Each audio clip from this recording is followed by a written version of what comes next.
Bonjour, bienvenue au Montreal Powerhouse Podcast. Aujourd'hui, notre invité spécial, c'est Matteo Lépine. Il s'entraîne dans ce gym ici et il a réalisé un gros total aux nationaux. Et aujourd'hui, on veut parler un peu de sa progression dans le sport, comment il a découvert le sport un peu.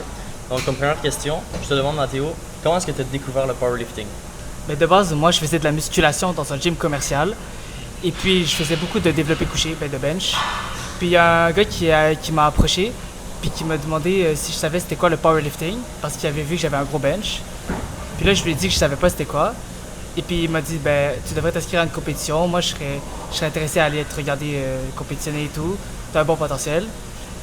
Puis, j'ai commencé à juste faire des trainings par moi-même, improviser et tout ça. Puis, finalement, ma mère, elle m'a dit, je pense que tu devrais te get un coach parce que c'est quand même assez dangereux, parce que ma mère pense que c'est dangereux. Puis c'est comme ça que j'ai trouvé mon coach, puis que j'ai commencé cette aventure. Cool. Puis est-ce que tu peux nous parler un peu de ta transition justement entre gym bro et powerlifting? Genre, tu m'as dit que tu as eu un coach. Est-ce que ça s'est fait rapidement? Ça faisait combien de temps que tu t'entraînais au gym en tant que gym bro? Je dirais que ça faisait un bon 3 ans que je m'entraînais déjà.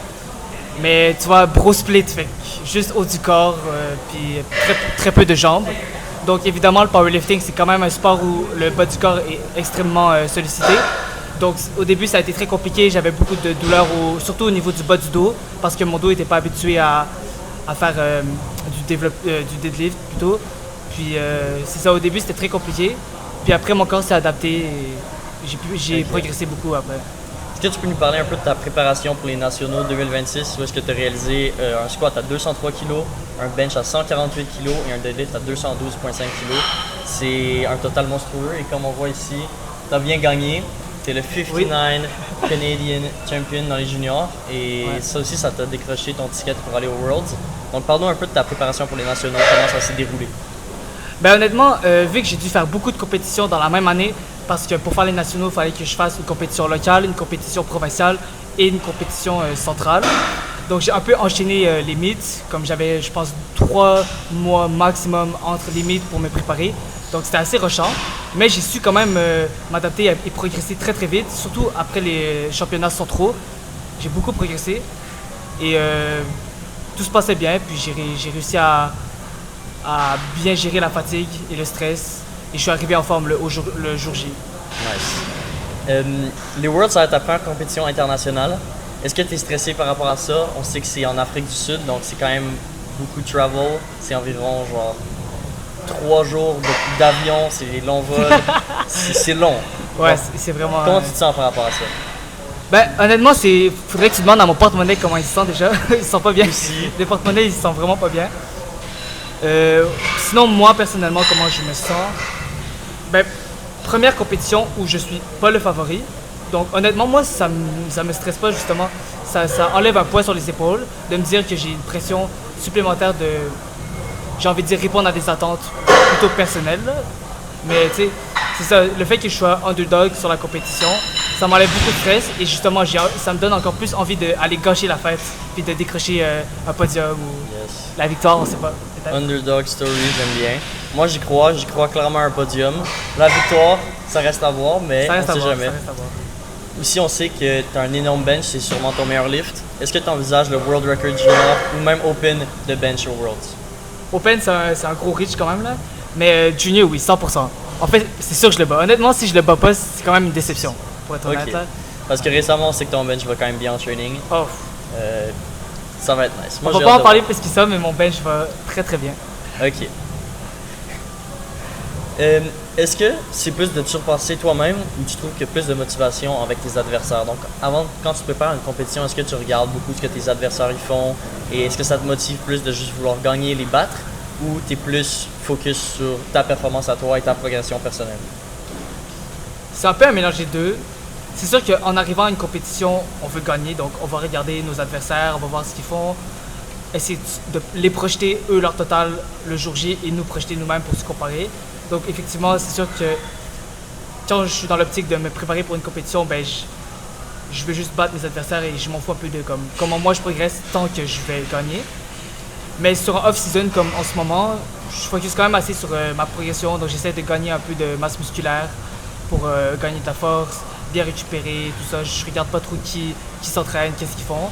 Mais c'est sûr, mettons, le dernier mois avant la compétition, là, on va commencer à faire du scouting puis regarder les Ok, adversaires. c'est une bonne mentalité. Honnêtement, j'avais jamais pensé à ça, mais je trouve que c'est une approche intéressante de plus focuser sur soi-même lors du off-season où est-ce que ça change pas vraiment grand-chose que les autres font. Et plus tu t'approches de la compétition, peut-être porter un peu plus attention pour se préparer et voir comment tu vas attaquer au jour J les attempts et que ça soit la préparation de tout genre. Donc, on a aussi vu que tu as essayé de monter un peu de poids, de body weight. Tu essaies de prendre en masse musculaire.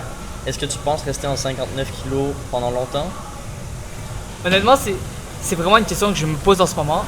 Parce que, oui, je suis plus compétitif en 59 qu'en 66 pour le moment, évidemment. Mais mon plus grand potentiel se trouve évidemment en 66. Parce que j'ai encore de la masse musculaire que je peux construire au fil des années. Puis je pense que ce serait le choix le plus logique de monter de catégorie de poids. Et le plus tôt possible peut-être aussi.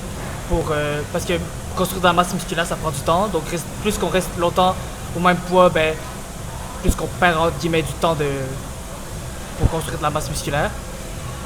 Mais là, l'affaire c'est que j'ai envie de faire les Worlds Open. Et évidemment, en 66, ce serait vraiment trop difficile dès 2027. Mais en 59, ce serait quelque chose qui serait possible. Je comprends, ouais. Donc, je suis encore en train d'y réfléchir.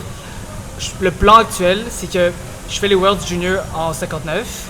J'essaie de build le plus de masse musculaire jusqu'au NAT 2027. Et puis, si je dois cut trop de poids et que je dois perdre de la masse musculaire pour faire le poids, eh bien, je vais faire en 66. Sinon, je vais quand même faire le cut et en 59 open. Ok, cool. Et dernière petite question, ça va être sur la communauté du gym. Toi, t'es un gars, tu passes quand même beaucoup de temps au gym, tout le monde t'aime bien, tu passes beaucoup de temps ici, t'adores ça, j'ai l'impression, t'as beaucoup de fun. Qu'est-ce que tu penses un peu de la communauté ici à Montreal Powerhouse? Ben, un peu comme j'ai envie de dire dans tous les gyms, la communauté est bonne, surtout en powerlifting, là, je disais. La communauté, je trouve que c'est quelque chose qui est quand même assez important dans la progression parce que prendre du fun en s'entraînant, c'est un peu la façon de rester motivé à s'entraîner parce que oui, la discipline, c'est plus important que la motivation, mais la motivation, c'est ce qui va te donner envie de faire ce que tu fais. Ouais. Moi, je trouve que c'est important d'aimer ce qu'on fait, surtout quand on est dans une optique de long terme, et le powerlifting, c'est quand même un sport sur le long terme. Donc moi, je trouve que c'est important, et pour parler de la communauté de MTLP, moi, honnêtement, je trouve que c'est la meilleure communauté de powerlifting. Cool. Ouais. Nice, ben, merci d'avoir répondu à mes questions et on se dit à la prochaine. À la prochaine.